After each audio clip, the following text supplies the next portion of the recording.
আমাৰ সনাতন ধৰ্মীসমূহ ৰাইজলৈ এই পূজা ভাগিৰ উলগৰ শুভেচ্ছা মই জ্ঞাপন কৰিছোঁ আৰু লগতে আপোনালোক আৰু আপোনালোকৰ পৰিয়ালকো মাৰ যি মা মনসাৰ পূজা ভাগিৰ উলগৰ শুভেচ্ছা মই জ্ঞাপন কৰিছোঁ।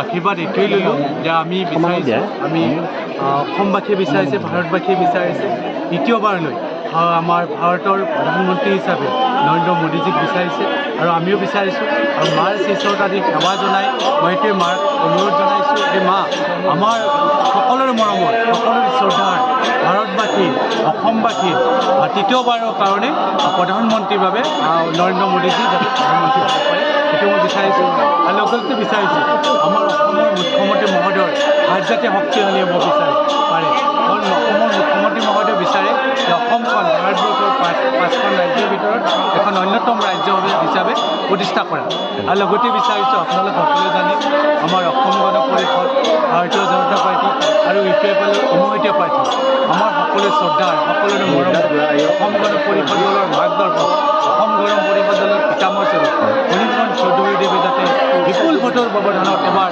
বৰপেটা সংসদীয় লোকসভা সমষ্টিৰ পৰা জয়যুক্ত কৰিব পাৰে। আপুনি যিহেতু অগপৰ তত্ত্বাৱধায়কৰ দায়িত্ব লাভ কৰিছে কি ক'ব এই সমষ্টিটোৰ ভোট বিন্যাস কেনেকুৱা হ'ব?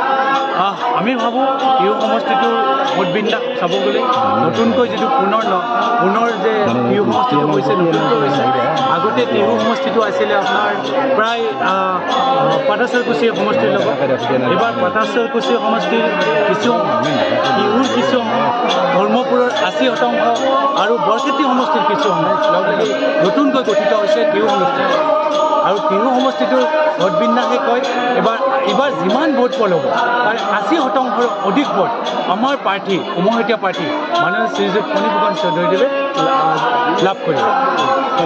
দুখন আসনতে আপোনালোকে জয়যুক্ত হ'ব নেকি?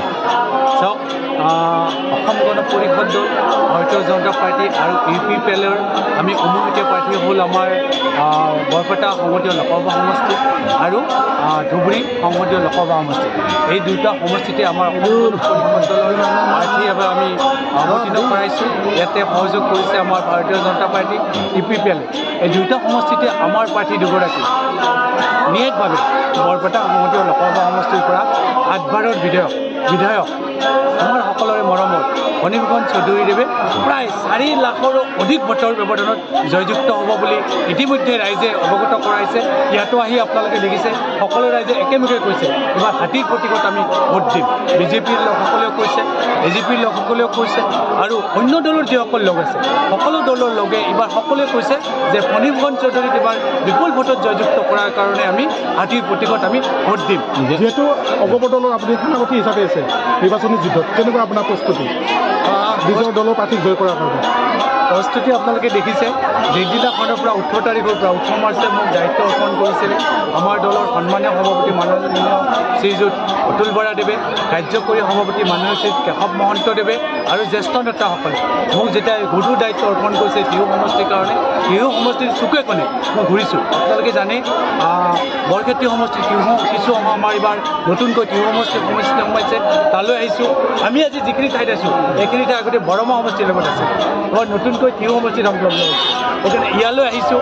যোৱাকালিও আমি মিটিং কৰিছোঁ, আপোনালোকক লগ পাইছোঁ আৰু 5 তাৰিখে আহি থকা 5 জানুৱাৰী টিহু সমষ্টিত নতুনকৈ যিবিলাক সমষ্টিত অন্তৰ্ভুক্ত হৈছে সকলো ঠাইতে আমি আমাৰ কেণ্ডিডেট উমৈহতীয়া কেণ্ডিডেট মাননীয় শ্ৰীযুত ফণীভূষণ চৌধুৰীদেৱে সকলো ঠাইলৈ আহিব।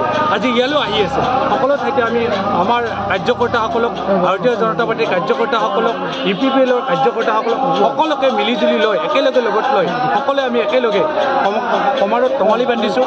টিহু সমষ্টিত যিখিনি ভোট পোল হ'ব তাৰে 80%ৰ অধিক ভোট আমি হাতীৰ প্ৰতীকত আমাৰ পাৰ্টীজনক পোৱাৰ কাৰণে আমি ব্যৱস্থা কৰিছোঁ আৰু আমি নিশ্চয় অৱগত হৈছোঁ যে সকলো ৰাইজে কৈছে যে এইবাৰ হাতীৰ প্ৰতীকত ভোট দি বিপুল ভোটৰ ব্যৱধানত আমাৰ পাৰ্টী ফণীভূষণ চৌধুৰীক 4 লাখৰ অধিক ভোটত জয়যুক্ত কৰাব। দাদা আমাৰ সন্মানীয় জ্যেষ্ঠ কেবিনেট মন্ত্ৰী প্ৰাক্তন ভাৰতীয় জনতা পাৰ্টীৰ সভাপতি মাননীয় শ্ৰীযুত ৰঞ্জিত দাসদেৱে যিটো কথা কৈছে একেবাৰে সত্য কথা কৈছে। সেই কথাটোত মই একমত কাৰণ এইবাৰ ফণীভূষণ চৌধুৰীদেৱক ৰাইজে প্ৰাৰ্থী চাই ভোট দিব।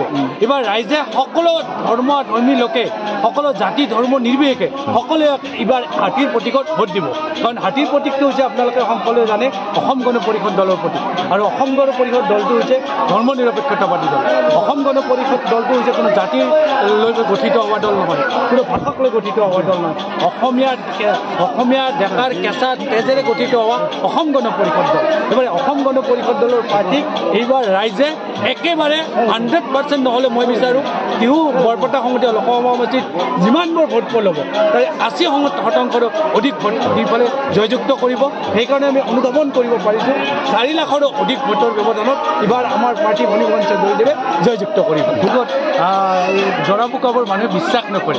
হয়, কিছু কিছু আমাৰ অংশত ঠাইবোৰত কিছু এই জৰা ফুকা বিশ্বাস কৰিছিল, এইবাৰ কিন্তু সেই জৰা ফুকা নকৰে আৰু সকলোৱে জোৰা ফুকাক কি বাদ দি আমাৰ প্ৰাৰ্থীক হাতীৰ ছবিত ভোট দি জাভেদ ইছলাম ডাঙৰীয়া বিপুল ভোটৰ ব্যৱধানত জয়যুক্ত কৰাব বুলি আমি বিশ্বাস কৰিছোঁ আৰু আমাৰ ৰাইজৰ প্ৰতি ধুবুৰীবাসী ৰাইজৰ প্ৰতি আমাৰ বিশ্বাস আছে, তেখেতসকলৰ প্ৰতি আস্থা আছে।